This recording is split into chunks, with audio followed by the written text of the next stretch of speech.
알쏭달쏭한 일. 12월 3일 이곳에 첫눈이 내렸다.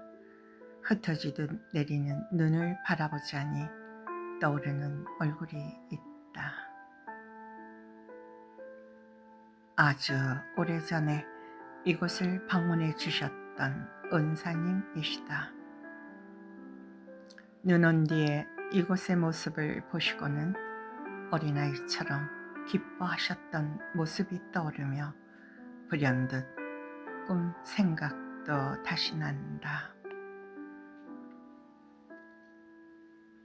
2달 전 10월쯤인데 나의 꿈에 2사람이 보인다. 한 사람은 격앙된 모습의 선배분이고 또 한 사람은 10년 전에 돌아가신 은사님이시다. 그런데 생전에는 내게 서류를 맡기신 적 없었던 은사님이 꿈에서는 세계 분량으로 보이는 두꺼운 서류를 내게 주시며 깊이 잘 보관하라는 모션을 하신다. 은사님의 얼굴을 보자 하니 담담한 듯 결연한 모습이시다. 그리고는 꿈에서 깼는데 뭘까? 무슨 꿈이지? 멍하니 생각에 젖어보나 해석이 안 된다. 마침 꿈에서 본 선배님이 나와 카톡을 주고받는 사이여서 카톡에 이렇게 써서 보냈다. 지난밤 꿈에서 선배님과 은사님 2분을 배웠어요. 그리고 그 일을 잊고 갈 즈음에 선배님으로부터 문자가 왔다. 그리고는 문자로는 답답했는지 전화가 와서 어떤 꿈이었느냐고 궁금해하길래 그대로 이야기해 주었다. 그랬더니 내 말을 다 듣고 난 선배님이 알쏭달쏭한 말을 하는 것이 아닌가. 목사님에게 맡기라고 하시는 것인가? 내가 아직 다 정리를 못해서 그러는데 정리가 끝나면 목사님에게 해줄 이야기가 있는데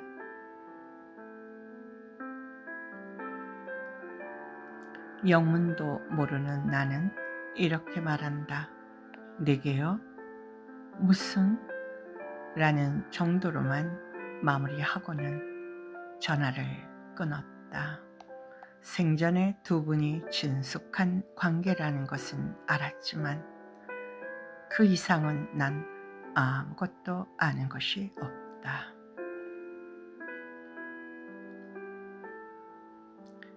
그러다 첫눈과 함께 나를 찾아온 글이 식탁보란 제목의 글이다. 팩트란다. 읽어보니 감동적이다. 뉴욕시 브루클린 교회에 있었던 패스팅 교회에 부임한 목사님 부부가 크리스마스 이브에 첫 예배를 드리고자 수리하고 칠하고 수고를 하던 차 마침 내린 비로 지붕에 물이 새면서 강대상 뒷벽이 무너져 버린 것을 보고 첫 예배를 미루어야 하나 고심하며 집으로 가던 중 자선 바자회에 잠시 들렀는데 그곳에서 아름다운 옅은 상아색 바탕에 가운데 십자가를 써놓은 우아한 식탁보를 발견하고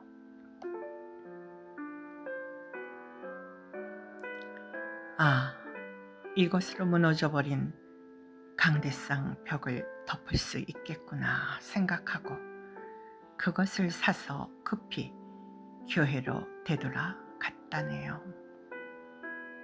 그때 교회 앞 정류장에서 버스를 놓치고 안타까워하는 할머니를 보게 되었고, 추운 날씨에 45분을 떨며 다음 버스를 기다려야 할 할머니를 안타깝게 여겨 교회에 들어와 버스를 기다리시라고 했다네요.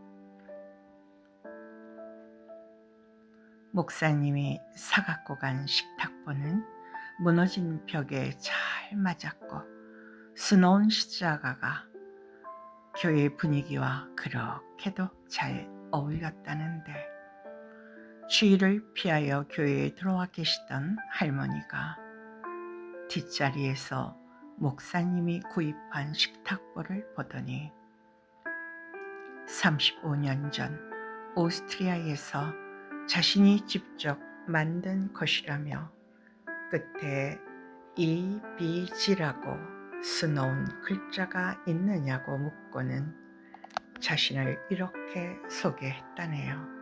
할머니는 오스트리아에서 부유하게 살았었는데 나치에 의해 감옥에 가게 되었고, 그 후로 남편과 소식이 두절되었다며 그날은 일일 파출부로 브루클린에 온 것이라고.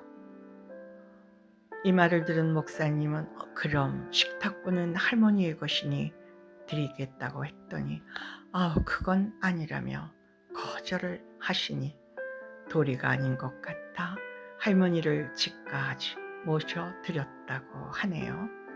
예정대로 드린 크리스마스 이브 예배는 하나님의 놀라운 축복으로 은혜가 넘쳤고 많은 성도들이 참석했는데, 그중 한 할아버지는 예배가 끝났음에도 집에 가시지 않고 강대상 뒤편 십자가가 수놓인 곳만 뚫어지라 쳐다보고 계시더랍니다. 목사님, 저 식탁보 어디서 구하셨습니까? 저것은 예전에 제 아내가 만들었던 것과 너무 똑같습니다. 할아버지는 할머니의 남편이었던 것입니다.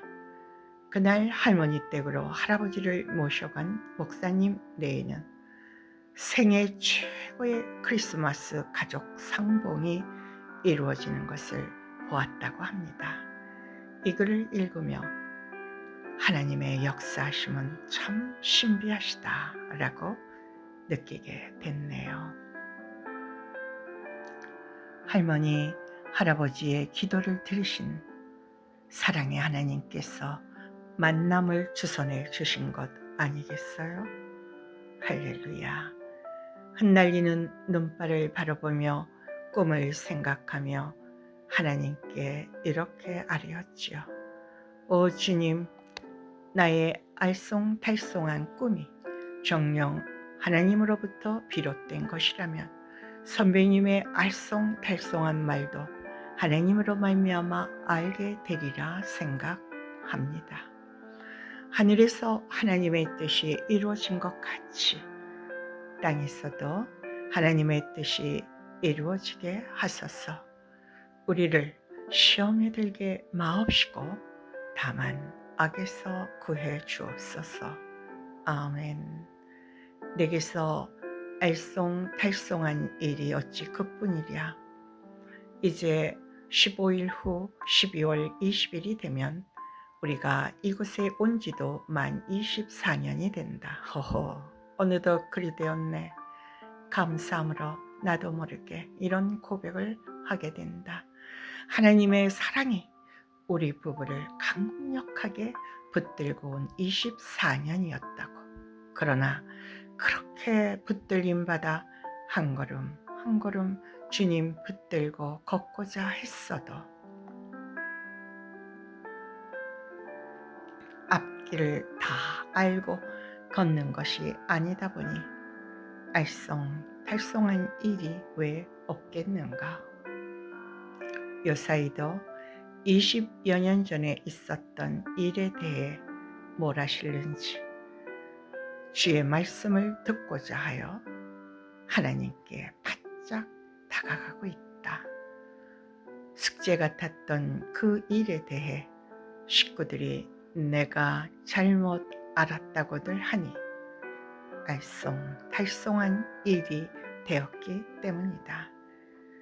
그래서 이렇게 하나님께 아뢰고 있다. 하나님 아버지, 돌다리도 두들겨보는 심정으로 여쭤봅니다.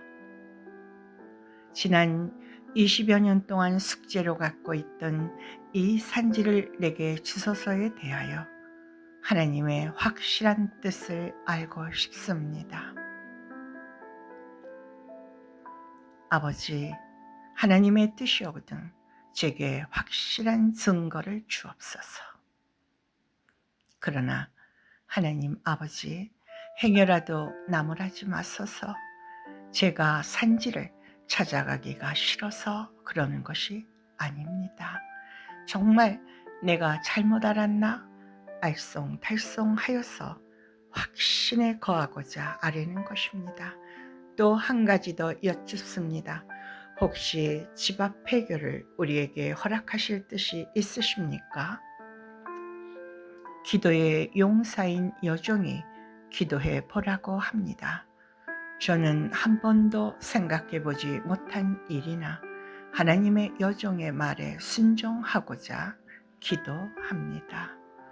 폐교에 대한 하나님의 뜻 보여주시고 알게 하옵소서. 하나님 뜻 확실히 알기만 하면 100% 순종하여 하나님의 기쁨이 되고 싶습니다. 우리의 갈 길을 가르쳐만 주옵소서. 그대로 따르오리다. 예수님 이름으로 기도하옵나이다. 아멘. 내가 옳다고 생각하던 내 눈앞에 이런 글이 눈에 띈다. 인생의 진짜 후회는 기회가 아니라 감정의 실수에서 비롯된다. 성숙이란 감정을 억누르는 것이 아니라 타이밍을 아는 것이다. 잠시 멈추고 숨을 고르고 판단을 여보하는 여유, 그것이 후회 없는 삶의 시작이다. 날 보고 하는 말 같아서 읽어보고 음미하고 또 읽어본다. 그리고 혼잣말로 중얼거린다. 그래, 하나님께 다시 여쭙는 것이 옳은 것 같다.